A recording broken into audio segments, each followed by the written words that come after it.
Arrest arrest பண்றதுக்கு மூல காரணமா இருந்தது நான் தான். அவங்களோட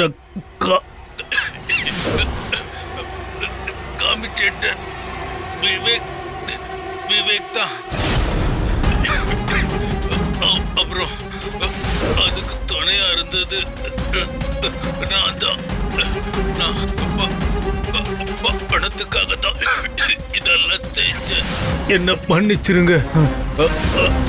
அவன்தான் இது எல்லாத்துக்கும் காரணம். விவேக் தான் என்ன துப்பாக்கியால சுட்டுட்டான்.